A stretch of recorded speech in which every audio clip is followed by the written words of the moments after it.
Phantom Genesis. Is it good? Is it worth running? I don't think it's really so much worth running as it is worth using for resources. You can create these phantoms and they kind of help, but the main problem is that they can kind of suck at following you. Like if something's in the way, they can get stuck on things and they won't always follow you very well. In open areas like this, they tend to follow you, but what you can do with Phantom Genesis is turn any corpse into a phantom. Tier 1, it turns it into any base phantom. Tier 2, it'll turn it into a random upgraded phantom. So it either will be an ether, a voltaic, or a thermal phantom. In this case, I got a thermal phantom. The ability costs 50 psi, so it's kind of expensive. It also has a 1 minute cooldown. So you can have one phantom active per area. So you can actually leave them in an area. So you can see right here, Bianca Goodwin. So if I travel back over here to the shuttle bay, I have a different phantom active over here. It also just happens to be a thermal phantom.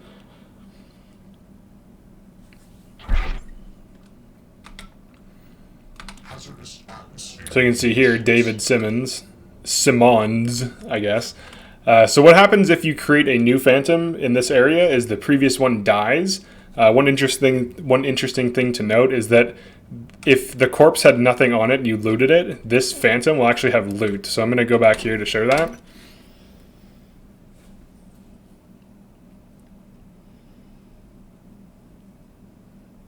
So one big upside to the tier 2 is that you can research phantoms safely because these are friendly phantoms. So you actually can research these. In this case, I already have completed the research. But this can be useful, so you can just like safely research phantoms. You can also attack them and they will never fight you back. You can attack them as much as you want, so you can straight up kill them. And they will let you do that. So let's actually find her loot. So you can see here there's some items. They'll always have like Typhon organs and whatever, and then like some random loot. I got like a med kit and a psi hypo from one of them. So, alright, so here's creating one. It's going to go on a cooldown for a minute. This is really good in the end game for getting extra resources. So in this case, I got an ethereal phantom or ether phantom, whatever they're called. Alright, so if you have the psi water, what you can do is you can just keep drinking water, just, over time convert the corpses to phantoms, either kill the phantom or just create a new one, which is the easiest way of killing them, because the creation of a new one will kill the old one, and then you just loot them and just resume your neuromod crafting spree. So any consumed corpse completely is gone. So Jason Chang's corpse is gone for good now. If this dies, the only thing that will be left are the phantom remains, and you can't animate those. So every time you consume a corpse, it's removed from the game completely. So there are a finite amount of corpses that you can create. Also note that phantoms can never regain health. So if this phantom gets damaged, so he actually let out a little thing because of the effect this phantom has. If you see how he's damaged though, if I actually leave and come back, he will have that damage on him still. So any damage the phantom takes is permanent. So the reason they're not that good in combat is because they generally will be overwhelmed, and they can kind of be useful as a distraction, but if there's like 6 mimics and a telepath, the phantom is as good as dead. Maybe it kills a mimic or two, but it'll serve as like a distraction. And if you don't have the psi water, you're like, and psi is a resource that you're concerned about because you don't have infinite psi. This is probably one of the worst abilities to use for combat.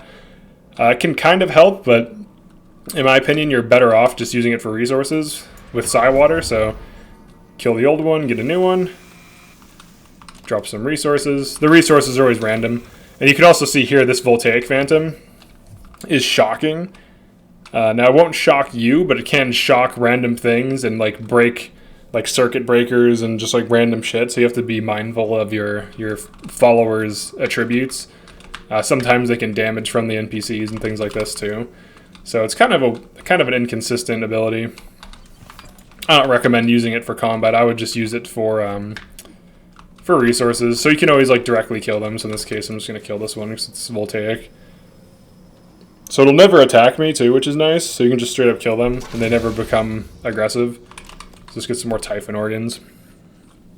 So the loot is random. Sometimes it's just Typhon organs. Sometimes you get like other things, but it will turn a corpse that has no loot into now a lootable phantom enemy. So pretty useful just for the resources. This ability cannot be used in space at all. Like, it literally does nothing. It doesn't work. It doesn't matter how close you get to a corpse. It just doesn't work. Phantoms can't exist in space. That's what else. So the summons can help you in combat by damaging and sometimes killing foes, but overall they're just like a distraction. Personally, I don't recommend running this in combat.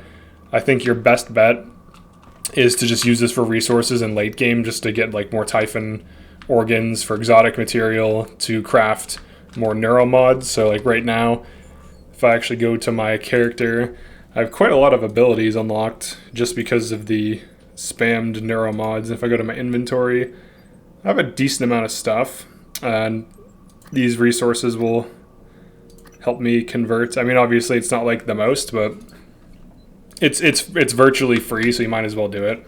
Like any corpse you find, you just animate it, and you don't have to actually kill them. You can just find another corpse, and obviously you'll get to a point where there's one more corpse, like there's one corpse rather that's left in the station, and at which point you just kill the last one. Or you can just have it fight things and it'll die in combat. Either or is fine. But you can see here, here's a corpse I can animate. So, but yeah, that is Phantom Genesis. You can kind of see there, sometimes they like disappear. Not permanently, like it still exists. It's just like teleported somewhere. They can't follow you in certain areas, and they'll just kind of like go away. So if I actually come back here, it should path to me. So there are areas on certain levels that they will not travel to for whatever reason. Like for example, in this area over here, they sometimes have a hard time following you. So like, check this out. So she's having a hard time there. Let's see if she'll follow me. I'll actually drop down completely. Yeah, and she's not even... So that one's now dead. This one can follow me now, but I don't know if it can follow me through here. There are some areas where they will not path through for whatever reason, like right here as you saw. But the corpse is there, so let's go loot it. Let's see if we get anything good. Just like some Typhon organs. The loot's random. Sometimes you get extra items, sometimes you don't. The big upside to this is that you can get just like, you know, extra stuff. So it's virtually free if you have Psi water. It's basically free. So yeah, so that's it for Phantom Genesis. Overall, I would say not the best thing for combat, but definitely good for some extra resources. And the resources aren't like insane. Like honestly, you're probably better off just backtracking through areas until enemies spawn and then just kill them. That's probably much more efficient. So it's a weird ability. It has a really high cooldown. It costs a lot, but yeah, that's pretty much it for this one. Thanks for checking us out.